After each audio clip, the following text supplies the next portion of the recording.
कर हम कैसे किसानों के लिए बेहतर काम कर सकते हैं, उसका हम प्रयत्न करेंगे। माननीय उपसभापति जी, मैं तो सीधे सीधे अपनी बात कहना चाहता था, लेकिन जब चर्चा का प्रारंभ हमारे विद्वान मित्र सुरजेवाला जी ने किया तो उनने थोड़ा छेड़ दिया। माननीय उपसभापति जी, हम किसी को छेड़ते नहीं है, लेकिन अगर कोई छेड़ दे तो फिर छोड़ते भी नहीं। इसलिए मैं वहीं से आरंभ करना चाहता हूं। बेहतर होता वो आज यहां उपस्थित होते। माननीय उपसभापति जी, उनको याद भी आए तो शकुनी याद आए। शकुनी, चौपड़, चक्रव्यूह, और इन सारे शब्दों का संबंध है अधर्म से। जाकी रही भावना जैसी, प्रभु मूरत देखी सुनत ऐसी। शकुनी मतलब छल, धोखे और कपट के प्रतीक थे। चौपड़ में तो धोखे से ही हराया गया था, और चक्रव्यूह मतलब फेरवार नहीं, घेर के मारना। अब कांग्रेस को क्यों चक्रव्यूह, शकुनी, चौपड़ ये याद आते हैं?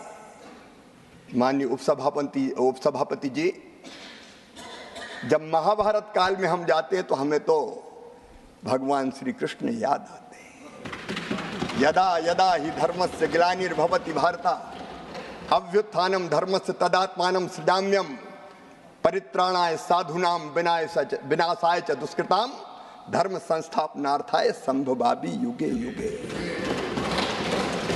हमको तो कन्हैया याद आते। जब जब धर्म की हानि होगी, अधर्म बढ़ेगा, पाप बढ़ेगा, अत्याचार अनाचार बढ़ेगा, तब तब धर्म की रक्षा और अधर्म के नाश के लिए मैं बार बार आऊंगा, ये भगवान श्री कृष्ण ने कहा था। लेकिन अनीति और अधर्म किसने किया? ठगी किसने की? माननीय उपसभापति जी, कांग्रेस के डीएनए में ही किसान विरोध है, मैं ये कहना चाहता हूं। ये आज से नहीं, प्रारंभ से ही कांग्रेस की प्राथमिकताएं गलत रही है। हमारे प्रथम प्रधानमंत्री स्वर्गीय पंडित जवाहरलाल नेहरू जी, मैं उनका आदर करता हूं, लेकिन भारतीय परंपरा खेती के बारे में उसका निर्वाह नहीं किया। रूस गए, वहां से एक मॉडल देख के आए और कहा कि रूस का मॉडल लागू करो। भारत रत्न चौधरी चरण सिंह जी ने कहा यह नहीं हो सकता, भारत की कृषि की परिस्थितियां बिल्कुल अलग है। प्राथमिकताएं गलत थी उपसभापति जी। 17 वर्ष तक उन्होंने प्रधानमंत्री जी के पद को सुशोभित किया, लेकिन तब क्या होता था? अमेरिका से PL 480 सड़ा हुआ लाल गेहूं भारत को खाने पे विवश और मजबूर होना पड़ा। माननीय उपसभापति जी, स्वर्गीय इंदिरा जी के समय, मुझे अच्छी तरह याद है, हम छोटे थे, उस समय किसानों से जबरदस्ती लेवी वसूली का काम होता था। जबरदस्ती लेवी वसूली जाती थी। अगर 2 क्विंटल भी है तो 1 क्विंटल दे के जाओ। बिंडे खोद दिए जाते थे, रखा हुआ अनाज उठा लिया जाता था। भारत आत्मनिर्भर नहीं हुआ। स्वर्गीय राजीव जी ने भी बात जरूर की, उन्होंने बात अवश्य की एग्रीकल्चर प्राइस पॉलिसी की, लेकिन किसानों की आय बढ़ाने के लिए कोई सार्थक कदम नहीं उठाए। यहां तक कि माननीय उपसभापति जी, उदारीकरण का प्रारंभ हुआ। स्वर्गीय नरसिम्हा राव जी, मनमोहन सिंह जी उस समय वित्त मंत्री थे, लेकिन उस समय भी कृषि से जुड़े उद्योगों को डी लाइसेंसिंग नहीं किया गया, क्योंकि प्राथमिकता गलत थी। और माननीय उपसभापति जी, 2004 से 2014 के बीच की मैं क्या बात कहूं। उस समय ये भारत जो प्राचीन और महान राष्ट्र है, जिसने दुनिया को ज्ञान का प्रकाश दिया था, उस समय घोटालों के देश के रूप में दुनिया में जाने लगे। 2G, 3G, 4G।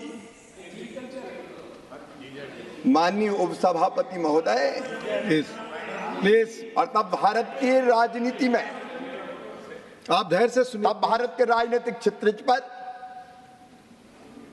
उदय हुआ एक दैदीप्यमान सूर्य का, जिसने सारे देश को आशा और विश्वास से भर दिया। उनका नाम था नरेंद्र मोदी। कांग्रेस की प्राथमिकताएं गलत थी। मोदी जी के नेतृत्व में प्राथमिकताएं बदलने का काम हुआ और खेती के लिए माननीय अध्यक्ष जी, हमारी 6 प्राथमिकताएं मैं आपके सामने निवेदन करना चाहता हूं। 6 प्राथमिकताएं। नंबर 1, उत्पादन बढ़ाना। नंबर 2, उत्पादन की लागत घटाना। नंबर 3, उत्पादन के ठीक दाम देना। और नंबर 4, प्राकृतिक आपदा में ठीक राहत की राशि देना। नंबर 5, कृषि का विविधीकरण, खेती में वैल्यू एडिशन। और माननीय अध्यक्ष उपसभापति जी, आने वाली पीढ़ियों के लिए भी धरती सुरक्षित रहे, इसलिए प्राकृतिक खेती को बढ़ावा देने का प्रयास। सुविचारित ढंग से यह भारतीय जनता पार्टी की सरकार, एनडीए की सरकार, खेती का रोड मैप बना के काम कर रही है।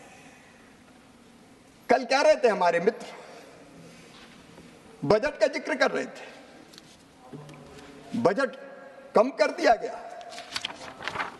मैं माननीय उपसभापति महोदय ये बताना चाहता हूं, कृषि के लिए बजटीय आवंटन 2013 और 14 में था केवल 27,663 करोड़ रुपया। 2024-25 में ये बढ़कर हो गया 1,32,470 करोड़ रुपया। और ये केवल कृषि विभाग का है। एग्रीकल्चर एंड एलाइड सेक्टर जोड़ दिए जाए तो माननीय अध्यक्ष महोदय, इसमें फर्टिलाइजर की सब्सिडी भी अगर जोड़ दी जाए तो फर्टिलाइजर, सहकारिता, पशुपालन, डेयरी, फूड प्रोसेसिंग, फिशरीज, इन सबको जोड़ दिया जाए तो ये बजट बढ़ के हो जाता है, ये इनका है 1,32,000। तो मैंने बताया कृषि, 152 एलाइड सेक्टर और फर्टिलाइजर सब्सिडी वगैरह सब जोड़ दी जाए तो इसमें 1,75,446.55 करोड़ और जोड़ेगा। मानिए आपके समय तो ये डिपार्टमेंट एक थे, आप कितने देते थे? माननीय उपसभापति जी, बजट का पर्याप्त प्रावधान है और इसमें सिंचाई तो जोड़ा ही नहीं, सिंचाई तो जोड़ा ही नहीं। जल शक्ति मंत्रालय अलग है, वो सिंचाई के प्रबंध के काम में लगा है। उत्पादन अगर हमको बढ़ाना है तो माननीय उपसभापति जी, पहली प्राथमिकता होगी किसानों के सूखे खेतों में पानी पहुंचाने की। ये हमको करना पड़ेगा, बिना पानी के खेती नहीं होती। और आज मैं कहना चाहता हूं, सिंचाई की व्यवस्थाओं में बरसों तक कांग्रेस की सरकार रही, कभी उतनी गंभीरता से ध्यान नहीं दिया गया। मैं एक नहीं अनेकों उदाहरण दे सकता हूं। मध्य प्रदेश में अगर देखें तो कांग्रेस, राजा, नवाब, अंग्रेज सबने मिला के सिंचाई की व्यवस्था की थी केवल 7.5 लाख हेक्टेयर में, और जब हमारी सरकार आई तो बढ़ा के हमने कर दी थी उसको 47.5 लाख हेक्टेयर, और उसको बढ़ा के 65 लाख हेक्टेयर पे लगातार हमारा काम चल रहा है। प्रधानमंत्री नरेंद्र मोदी, अटल बिहारी वाजपेयी जी, रिवर लिंकिंग की बात उनने की, और रिवर लिंकिंग के प्रोजेक्ट को अगर सबसे पहले साकार किसी ने किया तो गुजरात में जब मुख्यमंत्री थे नरेंद्र मोदी जी, तो उनने किया। नर्मदा जी के पानी को कई नदियों में प्रवाहित करके उन्होंने जो नदियां समाप्त हो गई थी उनको जीवित करने का काम किया। भाजपा शासित राज्यों ने कई जगह काम किया। मध्य प्रदेश में भी मैं जिनका बहुत आदर करता हूं, पूर्व मुख्यमंत्री रहे आदरणीय दिग्विजय सिंह जी भी यहां बैठे। जब रिवर लिंकिंग की बात आई और यह कहा गया कि क्या नर्मदा जी को क्षिप्रा जी से जोड़ा जा सकता है, तब उत्तर था उधर से कि नहीं, इम्पॉसिबल। हमने कहा संभव शब्द हमारे शब्दकोश में नहीं है, और तय किया कि नर्मदा जी के पानी को क्षिप्रा जी में ले जाएंगे और ले जाके दिखा देंगे। नर्मदा क्षिप्रा, नर्मदा जी गंभीर, नर्मदा जी पार्वती, नर्मदा जी काली सिंध, सबको जोड़ने का काम हुआ। और आज नरेंद्र मोदी जी के नेतृत्व में कैन और बेतवा को जोड़ने के प्रोजेक्ट को भी स्वीकृति दे दी गई है। 20 लाख हेक्टेयर जमीन, 20 लाख एकड़ जमीन में सिंचाई होगी। सिंचाई पहली प्राथमिकता होनी चाहिए थी।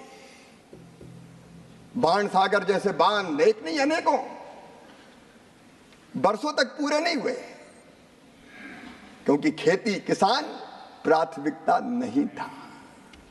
आज मुझे गर्व यह कहते हुए कि प्रधानमंत्री नरेंद्र मोदी जी के नेतृत्व में प्रधानमंत्री सिंचाई योजना पर भी काम चल रहा है, और उसके साथ साथ एक नहीं अनेकों सिंचाई की योजना है जिस पर हम काम कर रहे हैं।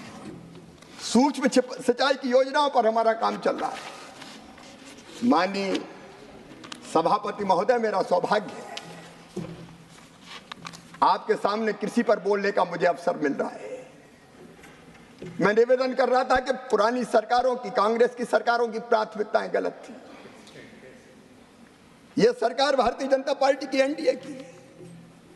हमने लगातार प्रयत्न किया, उत्पादन की बात हो रही थी। आज मैं बताना चाहता हूं, इन अच्छे प्रयत्नों के कारण सिंचाई के हमने उत्तम बीजों का, आईसीआर ने उत्तम बीज बनाए, और अभी भी 109 नई बीज की क्वालिटी हम जारी करने वाले हैं। क्योंकि उपज अगर बढ़ाना है तो अच्छे बीज चाहिए, जलवायु अनुकूल जीव चाहिए, बेहतर सिंचाई चाहिए, अच्छा आदान चाहिए, और 10 साल से मोदी जी के नेतृत्व में ये हो रहा है। और इसलिए उत्पादन अगर आप देखेंगे तो 2023-24 में खाद्यान्न का उत्पादन केवल 329 मिलियन, 23-24 में खाद्यान्न का उत्पादन 329 मिलियन टन तक माननीय सभापति महोदय पहुंच गया है। और इस समय अगर हम हॉर्टिकल्चर देखें, बागवानी देखें, तो 23-24 में बागवानी का उत्पादन 352 मिलियन टन तक पहुंच गया है। हम यहां रुकेंगे नहीं, आगे बढ़ेंगे। कल दलहन और तिलहन की बात हो रही थी। जब उधर की सरकार थी माननीय सभापति महोदय, दलहन का उत्पादन, तिलहन का उत्पादन वो प्राथमिकता नहीं थी, लगातार घट रहा था। लेकिन मुझे कहते हुए गर्व है कि दलहन और तिलहन के क्षेत्र में भी अब तेजी से काम हो रहा है और उत्पादन लगातार बढ़ रहा है। उत्पादन बढ़ रहा है, उत्पादकता बढ़ रही है। और माननीय अध्यक्ष महोदय, कल बात फर्टिलाइजर सब्सिडी पे की गई। आज मैं आंकड़े आपके सामने रखना चाहता हूं, आपके सामने आंकड़े रखना चाहता हूं। जब उधर की सरकार थी तब माननीय अध्यक्ष महोदय 13-14 में, माननीय सभापति महोदय 13-14 में फर्टिलाइजर सब्सिडी थी 71,280 करोड़। लेकिन पिछले साल 23-24 में फर्टिलाइजर सब्सिडी थी 1,95,420 करोड़।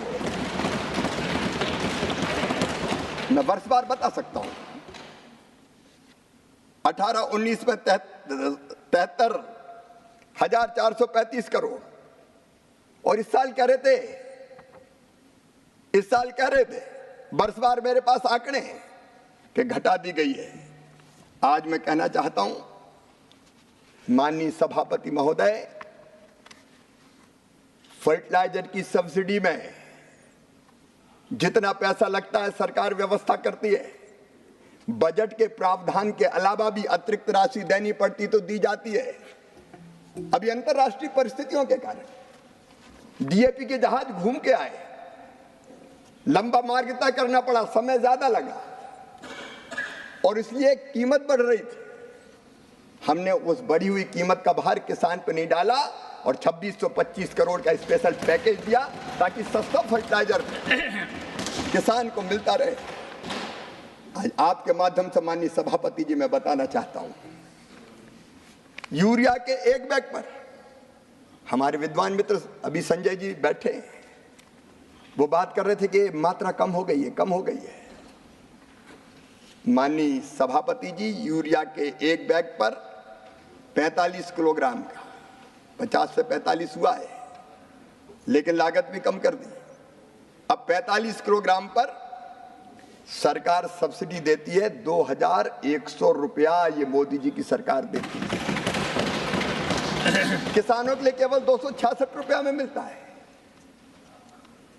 2366 रुपए का यूरिया किसान को 266 रुपया में देती है ये मोदी जी की सरकार, भारतीय जनता पार्टी की सरकार। माननीय सभापति जी, डीएपी का एक बैग 50 किलोग्राम का सरकार सब्सिडी देती है 1,083 रुपया, कुल कीमत पड़ती है 2,433 रुपया, लेकिन किसान को मिलता है 1,350 में। हमने इस कीमत को कभी बढ़ने नहीं दिया। सस्ता खाद मिले, किसान फायदे की खेती कर पाए, इसके लिए एक नहीं अनेकों कदम उठाए गए।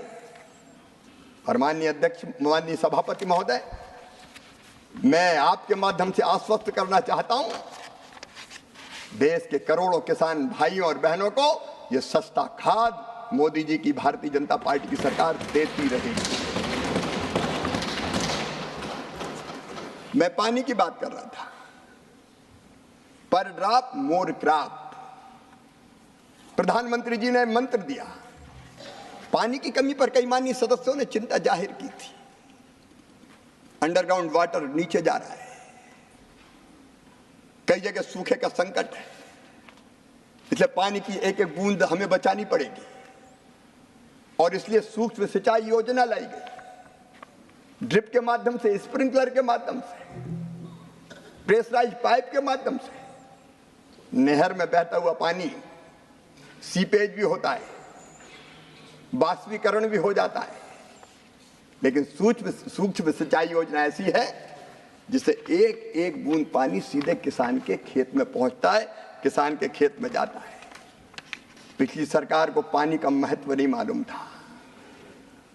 माननीय सभापति जी, अब सूक्ष्म सिंचाई योजना में अगर आप देखेंगे तो इस सरकार ने 23-24 तक 14-15 से 21,312 करोड़ रुपया खर्चा किए हैं और हमने तेजी से क्षेत्रफल को बढ़ाने का काम किया है।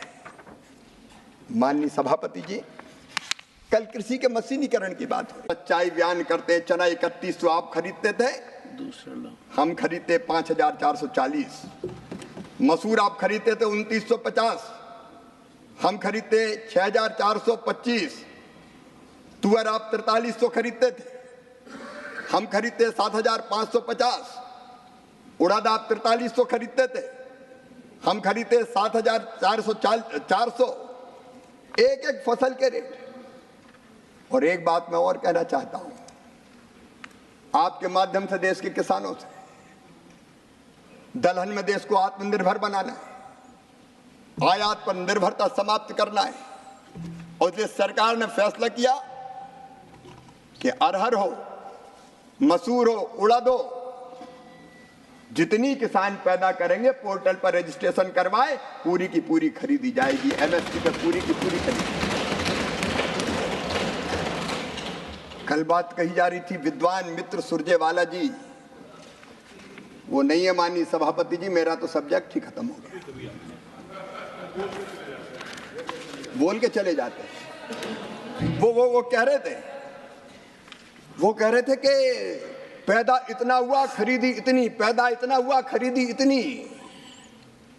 एमएसपी काय के लिए होती है सभापति जी? अगर किसान को एमएसपी के नीचे दाम मिले तो वो एमएसपी पे बेचेगा, अगर फसल के ठीक दाम मिले तो एमएसपी पे बेचने नहीं आएगा। आप जानते हैं माननीय सभापति महोदय, मध्य प्रदेश में सरबती गेहूं पैदा होता है। सरबती गेहूं के रेट है 4,000 5,000 रुपया क्विंटल। क्या वो भी एमएसपी पे बिकवाना चाहते हैं? हरियाणा में, पंजाब में, मध्य प्रदेश में बासमती राइस होता है, अच्छे दाम मिलते हैं।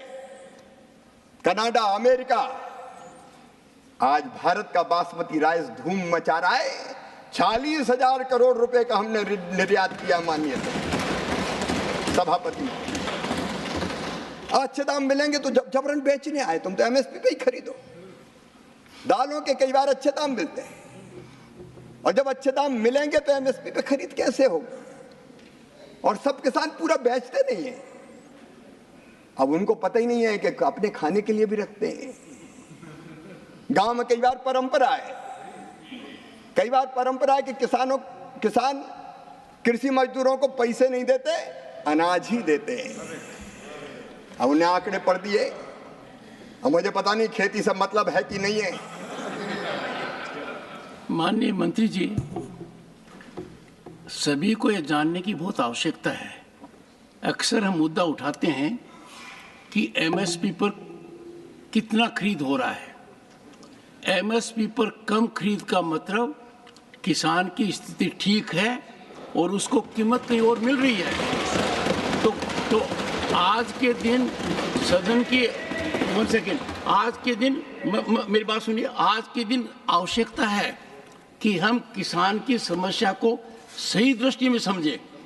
किसान एमएसपी का फायदा उठाना चाहता है जब वो जानता है कि मैं मार्केट में जाता हूं तो मुझे वो कीमत नहीं मिल रही है। तो ये जो आर्ग्यूमेंट हुआ, मुझे भी बड़ी आहत हुआ इस बात को लेकर, और तब मुझे व्यवस्था में कहना पड़ा कि किसान का कैसे समझने की आवश्यकता है। एमएसपी का मतलब किसान के पास मार्केट में कीमत उपलब्ध नहीं है, इसलिए व्यवस्था में किसान को एमएसपी पर बेचना पड़ेगा। अच्छी व्यवस्था यह है कि किसान को वाजिब दाम मार्केट के हिसाब से मिले, और मार्केट जब उसको सपोर्ट नहीं करता है तो एमएसपी आती है। तो एमएसपी में खरीद कम होती है, इसका संकेत है कि किसान की हालत ठीक है। पर एमएसपी का निर्धारण एक लगातार ऊपर चढ़ना चाहिए, और उसकी ओर आप कार्यरत रहेंगे, मैं मानकर चलता हूं। वो बढ़ना चाहिए, क्योंकि आप एमएसपी तय करेंगे तो मार्केट फोर्सेस भी कंट्रोल होंगी। धन्यवाद माननीय सभापति जी। सरकार इस पर निरंतर ध्यान रख के काम करेगी, क्योंकि किसान हमारे लिए केवल इंसान नहीं है, अन्नदाता मतलब जीवन दाता। भारतीय अर्थव्यवस्था की कृषि रीढ़ है और किसान उसके प्राण हैं। हमारे लिए माननीय सभापति जी किसान वोट बैंक नहीं है, हमारे लिए तो किसान भगवान है। किसान की सेवा हमारे लिए भगवान की पूजा है, और वो मानकर ही हम आगे व्यवहार करेंगे। लेकिन बावजूद इसके माननीय सभापति महोदय, धान की खरीदी हो या गेहूं की खरीद हो, जब जब आवश्यकता हुई सरकार ने पर्याप्त खरीदी है। धान की खरीद हमारे 15-16 से लेके 23-24 तक, ये 15-16 में 78 लाख 31,000 किसानों से हुई थी। मेरे पास आंकड़े हैं, मैं एक एक आंकड़ा रख सकता हूं। तत्कालीन सरकार से जब जरूरत पड़ी, कई गुना ज्यादा अगर खरीद की तो मोदी जी की सरकार ने की, भारतीय जनता पार्टी की सरकार ने की। मैं एक एक आंकड़े नहीं रखना चाहता, सदन का समय नहीं लेना चाहता, लेकिन माननीय सभापति जी, अगर आप देखेंगे, आप तो खरीदते ही नहीं थे। दलहन 2004-05 से 13-14 तक कितना खरीदा गया? दलहन खरीदा गया केवल 6,29,000 मीट्रिक टन। लेकिन यह सरकार है जिसने 14-15 से 23-24 तक 1,70,00,000 मीट्रिक टन दलहन खरीदा। जब किसान को जरूरत पड़ी, हम पीछे नहीं हटे। हम ना तो पीछे हटे और ना किसान कल्याण में पीछे हटेंगे। माननीय सभापति जी, आज मैं आपके माध्यम से आश्वस्त करना चाहता हूं, ये सरकार किसानों को निरंतर समर्थन देना जारी रखेगी। मूल्य ठीक मिले, इसके लिए मोदी सरकार प्रतिबद्ध है, संकल्पबद्ध है। माननीय सभापति जी, क्रेडिट की, कर्ज की बात हो रही थी। मैं अभी बात कर रहा था प्रारंभ में, सकनी, चौपड़, ठगी, ये कर्ज की बात करते हैं अपने घोषणा पत्रों में, केंद्र के और राज्य के। एक बार नहीं, अनेकों बार का।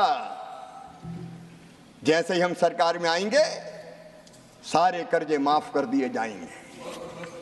मध्य प्रदेश, छत्तीसगढ़, राजस्थान, इनके नेता गए थे, सभाओं में गिनती गिनते थे, 2 लाख तक के कर्जे माफ 10 दिन के अंदर, और बोलते थे 1, 2, 3, 4, 5, 6, 7, 8, 9, 10 दिन में कर्जा माफ, नहीं तो 11वें दिन मुख्यमंत्री हटा दिया जाएगा। लोगों ने एक बार जिता दिया 18 में, इंतजार करते रहे। 10 दिन हो गए, 1 महीना हो गया, 1 साल हो गया, कर्जा माफ नहीं हुआ। तो 1.25 साल में फिर से कांग्रेस की सरकार ही चली गई मध्य प्रदेश में, और दोबारा माननीय सभापति महोदय, दोबारा सरकारें वहां लौट के नहीं आई, क्योंकि ये छल और फरेब और ठगी अगर करती है किसान के साथ, तो कांग्रेस करती है, कांग्रेस करती है। ये तीन शब्द डिलीट होंगे। मैं क्षमा चाहता हूं माननीय सभापति जी। क्रेडिट और कर्जा माफी, माननीय सभापति जी, अगर हम क्रेडिट की बात देखें, कर्जा कितना मिलता था किसानों को? जब कांग्रेस की सरकारें थी, तब किसानों के क्रेडिट कार्ड की व्यवस्था नहीं थी। मैं आज प्रणाम करना चाहता हूं स्वर्गीय पंडित अटल बिहारी वाजपेयी जी को। उन्हें किसानों की उस तकलीफ को समझा और किसान क्रेडिट कार्ड की व्यवस्था के अंतर्गत कम ऋण पर किसानों को कर्जा मिलना प्रारंभ हुआ। माननीय सभापति जी, आज मुझे कहते हुए प्रसन्नता है कि हमारे छोटे किसान, जिनको ऊंची ब्याज की दरों पे साहूकार से कर्जा लेना पड़ता था और उसका भारी ब्याज चुकाना पड़ता था, आज ऐसे किसानों को क्रेडिट कार्ड के माध्यम से 7% उसमें भी समय पे चुकाए तो 3% और कम किया जाता है, केवल 4% दर पर 4% ब्याज की दरों पर कर्जा दिया जा रहा है। और ब्याज सब्सिडी के बजट में भी माननीय सभापति जी 3.6 गुना वृद्धि हुई है। 14-15 में केवल 6,000 करोड़ थी, 24-25 में बढ़ के हो गई 22,600 करोड़ रुपया। पिछले 10 सालों में 1,44,000 करोड़ से अधिक की ब्याज सब्सिडी। मंत्री, this amount is interest subsidy. Interest subsidy. और अगर क्रेडिट आप देखें तो इनकी सरकार थी तब क्रेडिट मिलती थी केवल 7 लाख करोड़ की। ये नरेंद्र मोदी जी की सरकार है, 25 लाख करोड़ की क्रेडिट, 25 लाख करोड़। और अभी भी अभियान चल रहा है विकसित भारत संकल्प यात्रा में, जो छूट गए आओ, किसान क्रेडिट कार्ड बनवाओ, और 3-4% ब्याज की दरों पर कर्जा ले जाओ। कब कांग्रेस के जमाने में ये होता था? माननीय सभापति जी, केवल 10 सालों में जो ब्याज की सब्सिडी है वो 1,44,000 करोड़ रुपया से ज्यादा है। एक बार छोटी मोटी कर्जा माफी हो गई तो उसके बड़े गुण गाते हैं, लेकिन इससे ज्यादा तो हम ब्याज में चुकाते हैं। ये भारतीय जनता पार्टी की, मोदी जी की सरकार है। माननीय, नई बात एक है कि आप 7 लाख देते थे, हम 25 लाख करोड़ देते हैं। और किसानों की बात आप क्या जाने।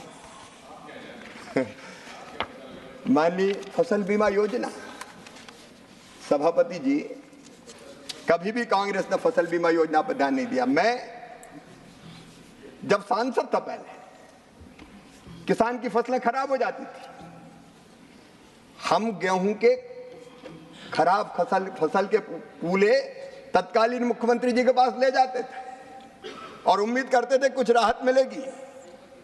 लेकिन इनके समय ऐसी फसल बीमा योजना थी कि उसकी यूनिट हुआ करती थी तहसील। मतलब एक किसान की फसल खराब होगी, राहत नहीं मिलेगी, क्लेम नहीं मिलेगा। एक गांव की खराब होगी, क्लेम नहीं मिलेगा। 10 गांव की खराब होगी तो क्लेम नहीं मिलेगा। अगर किसी एक गांव की फसल खराब हो जाए तो भगवान से प्रार्थना करे कि पूरी तहसील की फसलें खराब हो जाए, निपट जाए, तब हमें मिलेगा। ये फसल बीमा योजना चला था, ये फसल बीमा योजना चलती थी, तहसील यूनिट होती थी। मोदी जी के आने के बाद प्रधानमंत्री फसल बीमा योजना बनी, प्रधानमंत्री फसल बीमा योजना। और माननीय सभापति जी, मुझे कहते हुए प्रसन्नता है, आज मैं बताना चाहता हूं, इस फसल बीमा योजना ने पूरे परिदृश्य को बदल के रख दिया है। माननीय सभापति जी, आप तुलना करके देख लीजिए, इनके समय नैस नाम की कांग्रेस की जब सरकार थी, फसल बीमा योजना चलती थी, उसमें ऋण के आवेदन थे केवल 3,51,00,000 और 23-24 में आए 8,69,00,000। जो नॉन लोनी अऋणी किसान आते ही नहीं थे, क्योंकि ये करते थे केवल किस बैंकों के कर्ज का बीमा। अगर धोखे से क्लेम मिल गया तो वो भी बैंक वाले अपना कर्जा काट लेंगे। किसान के पास क्या आता था? किसान को कुछ नहीं मिलता था, बैंक के लोन का बीमा होता था, किसान देखता रह जाता था। अब अलोनी किसान, नॉन लोनी किसान, इनके समय के बीमा करवाते थे, आवेदन आते थे केवल 20 लाख और अब आए हैं 5,48,00,000, 27 गुना से ज्यादा। बीमित क्षेत्र, माननीय सभापति जी, अब 5,98,00,000 हेक्टेयर हो गया है और कुल बीमित राशि इनके समय 82,000 करोड़ हुआ करती थी, अब बढ़ के 2,71,295,000 हो गई है। आप फसल बीमा की आलोचना करते हैं। किसानों के प्रीमियम, इनके समय किसान प्रीमियम देता था 16,442 करोड़, दावों में 63,617 करोड़ मिले और अब 32,440 करोड़ प्रीमियम और 1,64,000 करोड़ रुपया क्लेम किसान को मिला है। ये अपने आप में दर्शाता है कि किसान को अगर नुकसान होता है तो क्लेम दिया जाता है। ये दुनिया की सबसे बड़ी फसल बीमा योजना है जो प्रधानमंत्री नरेंद्र मोदी जी के नेतृत्व में चल रही है। और माननीय सभापति जी, आज कल कई देश इस योजना का अध्ययन करने आ रहे हैं, जिनको अपने यहाँ फसल बीमा योजना लागू करनी है। माननीय अध्यक्ष महोदय, मैं आपसे निवेदन करना चाहता हूं, जब कांग्रेस की सरकार थी एक समस्या और थी, किसानों ने तो देश के अन्न के भंडार भर दिए, उत्पादन बढ़ा, बढ़ा हुआ उत्पादन फसल के उपरांत वो बेचने में अगर समय चाहिए तो रखें कहां? रखने की जगह नहीं थी। मुझे याद है माननीय सभापति जी, एक बार जब शरद जी कृषि मंत्री थे मैं मध्य प्रदेश का मुख्यमंत्री था। मैं उनके पास आया कि हमें पीडीएस के लिए कुछ अतिरिक्त आवंटन दे दें। उनका दे कहां से दें, तुम प्रोक्योरमेंट कितना करते हो?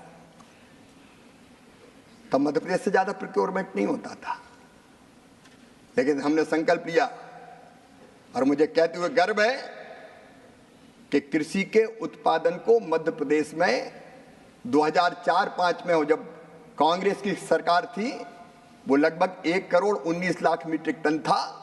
बढ़ के उस समय की बात बता रहा हूं मैं, 6,19,00,000 मीट्रिक टन हो गया। अब हमारे सामने समस्या आई कि रखें कहां? खेत में गेहूं, खलिहान में गेहूं रखने की जगह नहीं, क्योंकि वेयर हाउस तो कांग्रेस के जमाने में कभी बने नहीं। रखे कहां? और जब रखने की व्यवस्था नहीं थी तो औने पौने दाम तो बेचना पड़ता था।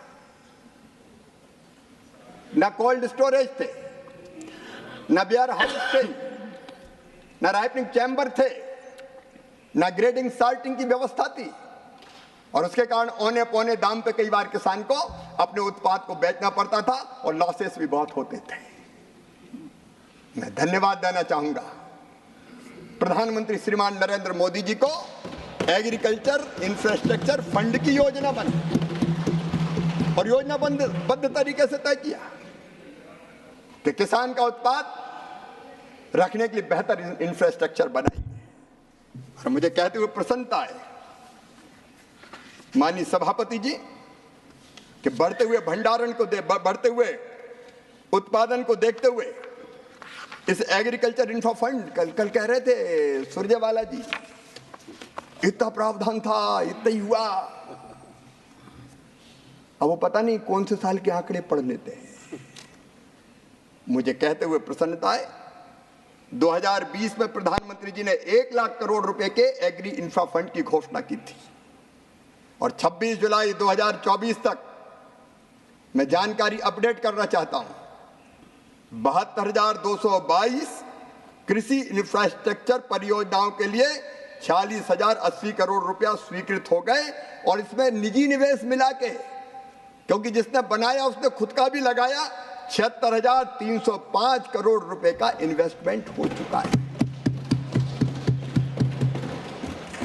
13,569 वेयर हाउस, 13,469 गोदाम, 15,443 प्राथमिक प्रसंस्करण केंद्र, 17,899 कस्टम हायरिंग केंद्र, 3,021 छटाई और ग्रेडिंग इकाइयां, 1,892 कोल्ड स्टोर, कोल्ड चैन और 20,338 अन्य प्रकार की फसलोपरांत प्रबंधन परियोजनाएं और सामुदायिक कृषि परिसंपत्तियां बनी हैं। ये भी किया तो श्रीमान नरेंद्र मोदी जी की सरकार ने किया, भारतीय जनता पार्टी की सरकार ने किया। माननीय सभापति जी, किसान को ठीक दाम मिले, इसके लिए नवाचारों की भी जरूरत थी और इसलिए प्रधानमंत्री जी के नेतृत्व में राष्ट्रीय कृषि मंडी इनाम, इस व्यवस्था को बनाया गया। एक Akhil Bharatiya electronic trading portal है ये इनाम, जो एग्रीकल्चर जिन्स के लिए पंजीकृत राष्ट्रीय बाजार के लिए एक वर्चुअल प्लेटफॉर्म के माध्यम से रियल एपीएमसी के नेटवर्क को तैयार करने का प्रयास करता है। 23 राज्यों, बताते हुए प्रसन्नता है, 23 राज्यों और 4 केंद्रों में 1389 मंडियों को इनाम जारी किया गया है। 28 जुलाई 2024 तक इनाम पोर्टल पर 1,77,00,000 किसान और 2,65,000 व्यापारी पंजीकृत हो गए। इनाम प्लेटफॉर्म पर कुल 10,03,000 टन 10,03,000 टन अनाज और इसके अलावा बांस, पान, नारियल, नींबू, मिठाई सामूहिक रूप से लगभग 3.63 लाख करोड़ रुपए का व्यापार दर्ज किया गया है। अगर दूसरी मंडी में कहीं अच्छे दाम मिल रहे हैं तो किसान के पास कोई व्यवस्था नहीं थी कि वो बेहतर दाम पर बेच सके। इनाम के कारण अब ये धीरे धीरे संभव हो चला है और इससे किसान को बहुत लाभ हुआ है। माननीय सभापति जी, हम जानते हैं कि हमारे यहाँ खेत की जोत का आकार छोटा है। 85% किसान हमारे लघु हैं, सीमांत हैं। उनके पास खेती में लगाने को ज्यादा पैसा नहीं होता। अगर खाद खरीदना, बीज खरीदना इंडिविजुअल जाता है तो ज्यादा समय लगता है, पैसा लगता है। अगर उत्पादन हो गया, अकेले को बेचना उतना हुआ ही नहीं, तो ट्रांसपोर्टेशन में खर्चा लग जाता है। और इसलिए जरूरत थी कि कोई ऐसी व्यवस्था बनाई जाए जहाँ छोटे छोटे किसान एक होके अपना समूह बनाएं, सामूहिक रूप से आदान खरीदें, अपने उत्पादन को सामूहिक रूप से बेचें और अगर जरूरत पड़े तो प्रसंस्करण के काम में भी उतर जाएं। पहले व्यवस्था नहीं थी, लेकिन एफपीओज की व्यवस्था को भी खड़ा किया तो प्रधानमंत्री नरेंद्र मोदी जी के नेतृत्व में ये एनडीए और भारतीय जनता पार्टी की सरकार ने की। आज 8,875 एफपीओज पूरे देश में काम कर रहे हैं। कहा आपने भी था कि हम ऐसे आयात और निर्यात की नीति बनाएंगे, उत्पादक समूह कंपनियों की आय वृद्धि में सहायता करेगी। लेकिन इनको तो किसान चुनाव के समय याद आता है, बाकी भूल जाते हैं। वोट बैंक नहीं माननीय सभापति जी, इंसान है। कांग्रेस की प्राथमिकता कभी किसान नहीं रहे, हमने इंसान मान के काम किया है। और इसलिए माननीय सभापति महोदय, इन एफपीओज के माध्यम से माननीय मंत्री जी, we have today about 4.5 minutes. Would you like to conclude today or? माननीय सभापति जी, मेरी विनम्रता पूर्वक प्रार्थना है कि देश के किसान और कृषि की जिम्मेदारी मुझे मिली है, तो कुछ बुनियादी चीजें मैं सदन के माध्यम से रखना चाहता हूं। तो मुझे आप अनुमति देंगे? अगले दिन भी आप बोलने का कहेंगे तो मैं रख नहीं, ये निर्णय आप कीजिए जी। जब तक खत्म नहीं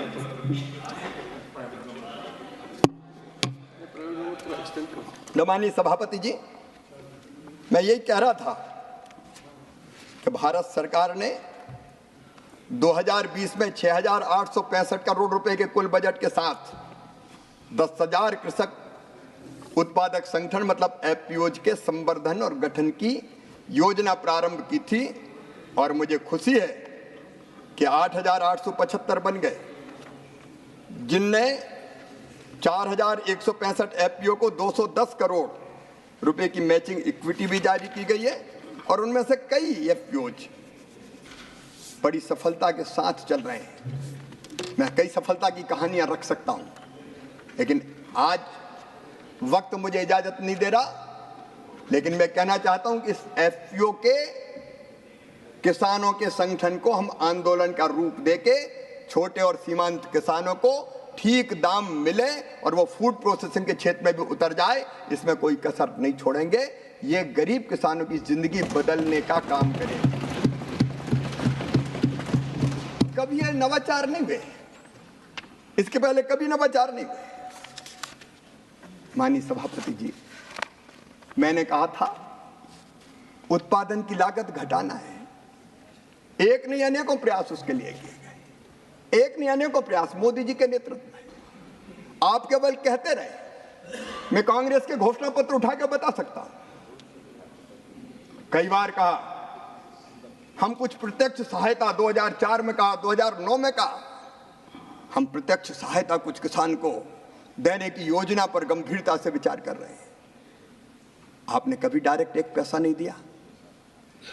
मुझे आज कहते हुए खुशी है, छोटे छोटे किसान, लघु सीमांत, कई बार खाद के लिए पैसे की जरूरत पड़ती, कई बार बीज के लिए पैसे की जरूरत पड़ती, तो उनको जाना पड़ता है सूद पर पैसा देने वालों के पास। लेकिन इस तकलीफ को भी कभी कांग्रेस ने नहीं पहचाना, क्योंकि किसान कांग्रेस की प्राथमिकता नहीं रहे। पहचाना तो नरेंद्र मोदी जी ने पहचाना, मानिए नरेंद्र मोदी जी ने पहचाना। और इसलिए प्रधानमंत्री किसान सम्मान निधि ये वास्तव में किसानों का सम्मान था, उनके भाव का सम्मान था। वो टिक सके कृषि और खेती के काम में, इसलिए इस योजना को बनाया गया। 2004 में आपने कहा नहीं किया, 2009 में आपने कहा नहीं किया, लेकिन आज मुझे कहते हुए खुशी है कि मोदी जी ने 3 किस्तों में 6,000 रुपया हर साल, और ऐसे नहीं, डीबीटी के माध्यम से, बीच में कोई बिचौलिया नहीं। एक प्रधानमंत्री जी इस देश में हुए थे जो कहते थे 1 रुपया देते हैं 15 पैसा पहुंचता है, लेकिन मोदी जी ने कह दिया ना खाऊंगा ना खाने दूंगा। इसलिए एक डालते हैं तो सीधा 1 रुपया ही पहुंचता है। Thank you honourable minister, thank you, thank you, thank you.